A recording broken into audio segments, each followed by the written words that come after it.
네, 먼저 최경희가 스스로 목숨을 끊고 유서를 남긴 사건부터 짚어보도록 하죠. 최경희는 박관천 경정이 청와대에서 근무하면서 문건을 작성을 했는데 그 문건을 외부에 몰래 복사해서 유출한 혐의를 받고 있었던 당사자입니다. 그가 유서를 통해 어떤 내용을 남기고 싶어 했는지 패널들과 함께 짚어볼 텐데 모두 14장의 유서를 남겼습니다. 그중에 관심이 가는 내용들을 저희가 준비를 해봤는데요. 자, 먼저 유서 내용을 살펴보면 경찰 생활을 하면서 이번처럼 힘없는 조직임을 통감한 적이 없다. 이렇게 토로를 했습니다. 자, 그러면서 우리 회사, 즉 경찰정보분실의 명예를 지키기 위해 이 같은 극단적인 선택을 했다. 이렇게 밝혔습니다.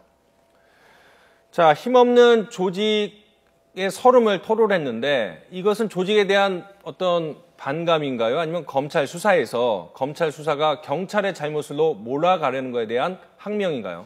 그런 요소가 다 포함되어 있는 그 정서적 표현이 아닌가 생각이 되고요. 예. 먼저 그 개인 자신도 사실은 상당히 힘없는 존재다라고 예. 하는 것을 간접적으로 표현한 것이 아닌가 생각됩니다. 예. 그 경위라고 하는 그 직급 자체가 예. 경찰에서 그 중하위급 정도에 해당이 되는데 예. 그런 직급에 비해서는 지금 벌어지고 있는 상황 자체가 사실은 어마어마할 수가 있는 것이죠. 감당하기 힘들다 이 말씀이시죠? 그렇죠. 예. 더군다나 그 대통령께서 직접 이 사안의 성격을 규명하기를 국정 문란을 넘어서 국기문란이다. 그렇죠. 더군다나 그 뭐 청와대 또 뭐 여러 가지 힘이 있는 기관들이 관심 갖고 있고 더군다나 언론에서는 매일 그 대서 특필되고 있는데 이것을 감당하기엔 너무나 그 하위직 말단 어떤 실무 직급이고 그런데 어떤 조직 차원에서는 뭐 이렇게 좀 서포트를 해주거나 보호해주는 이런 정서적인 것이 없다라고 하는 절박감, 더불어서 어떤 그 검찰과의 어떤 그 피조사자의 입장에서 예측컨대 그 검찰의 입장에서도 빠른 시간 안에 그 실적을 내야 되기 때문에 여러 가지 그 심리적 수사 기법을 활용할 가능성도 있지 않나 예상이 되는데요. 자긍심에 상처를 준다든가, 뭐 이를테면 인간적인 어떤 모멸감에 자극을 줘서 원하는 어떤 뭐 자백을 얻어내려고 하는 이른바 토끼 머리식 수사 같은 것도 있지 않았는가라고 하는 이건 추정이긴 하지만 그래서 그것을 통해서 본인이 느끼는 어떤 정보 경찰로서의 어떤 뭐 자긍심, 명예에 있어서 손상을 느끼고 그 다음에 어떤 무엇인가 이거 억울하다라고 하는 그 심정적 그 토로를 저와 같이 표현한 것이 아닌가. 그러니까 정리를 하자면은 뭐 그 첩보를 수집을 하고 보고한 박관천 경정도 경찰관, 또 외부로 유출한 혐의를 받고 있는 경찰관 2명이 있고 하니까 검찰 수사에서 경찰이 허위사실을 작성하고 허위사실을 외부에 유포한 당사자들이다. 이번 국기문란의 당사자들은 다들 경찰이다.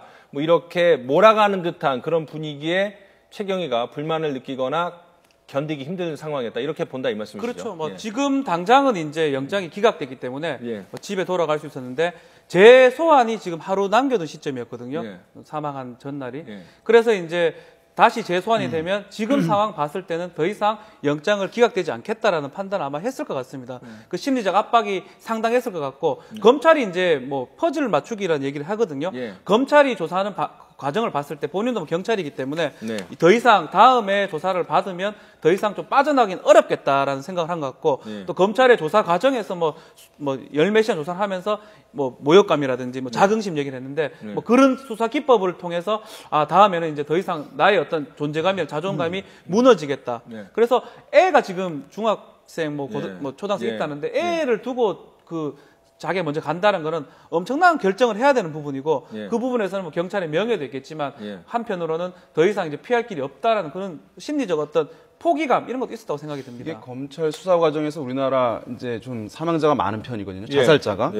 새누리당의 홍일표 의원이 이제 지난 7월에 한 10년 반 정도 2004년부터 검찰 수사 과정에서 사망한 사람들 숫자를 세운 것을 법무부로부터 자료를 받았는데 83명이나 되었거든요. 그러니까 아마 7월 이후에 더 있었을 텐데 그러니까 검찰 수사 과정에서 물론 이제 빠르게 진실을 규명하는 것이 중요한 부분이긴 하겠습니다만은 피의자들의 어쨌든 인권에 대해서 어떤 사망하지 않도록 어떤 관리하는 부분이 필요할 텐데 이런 걸 또 나타나서 좀 안타까운 부분이라고 하겠습니다. 자, 유서에서 나온 가장 핵심적인 부분을 한번 살펴보도록 할 텐데요. 바로 청와대 회유 내용을 암시하는 그런 부분입니다.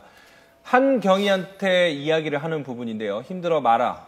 한경희 너를 이해한다. 청와대 민정비서관실에서 그런 제의, 그러니까 회유가 들어오면 당연히 흔들리는 건 나라도 마찬가지일 것이다. 이렇게 얘기를 했다는데 자, 일단은 청와대에서는 전혀 사실이 아니다라고 해명을 했지만 검찰 수사 결과 그리고 최경희의 유서가 나온 직후 청와대는 공식 입장으로요.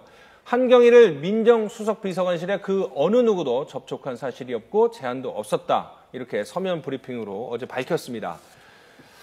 자, 한경희가 입을 다물고 있는 상황이고 최경희는 숨졌기 때문에 더 이상 물어볼 수는 없고 청와대는 회유한 사실이 없다. 하지만 뭐 야당에서는 진상규명을 촉구할 텐데 이 사건 어떻게 접근을 해야 될까요? 일단 지금 유서의 내용 자체의 어떤 신빙성을 우리가 상당 부분 인정할 수밖에 없는 상황이 아닌가 이제 보이는 거죠. 왜냐하면 나름대로 죽음을 통해서 무엇인가 얘기를 하려고 하는 이 상황에 어떤 방점을 우리가 찍을 수밖에 없는 것인데요. 그래서 그 내용을 지금 요 부분 중에서 한경희 너에게 그런 제의가 들어오면 당연히 흔들린 것은 나도 마찬가지다.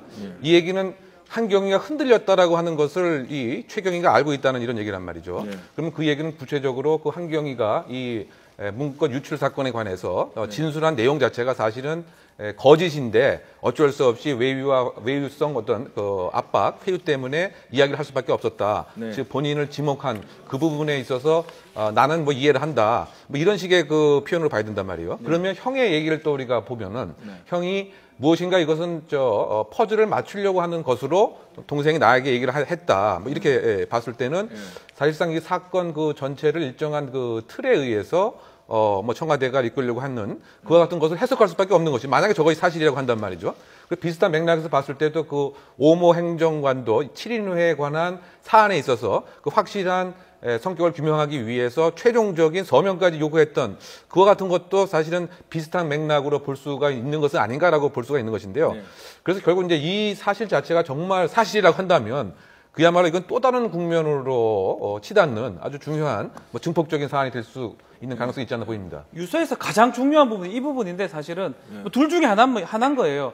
뭐 한경희의 어떤 모습을 봤는데 그 한경희 모습이 거짓이었던지 아니면 진짜든지 하나인데 지금 이 유서의 진실성이 담보된다고 봐야 됩니다. 왜냐하면 죽기 직전까지 거짓을 쓸 이유는 없거든요. 최경희가 최소한 한경희가 힘들어한 모습을 봤던 거는 진실을 갖고 그렇지만 그 한경희가 힘들어한 게 거짓으로 힘들어했던지 아니면 정말로 청와대 민정수석실에서 회유가 들어왔기 때문에 힘들어했던지 뭐 둘 중에 하나인데 후자일 가능성이 크다고 봐야 될 것 같습니다. 지금 뭐 오모 그 행정관 얘기도 했지만 결국은 뭐 그 대통령의 그 가이드라인 얘기를 하면서 검찰 수사를 하면서 뭐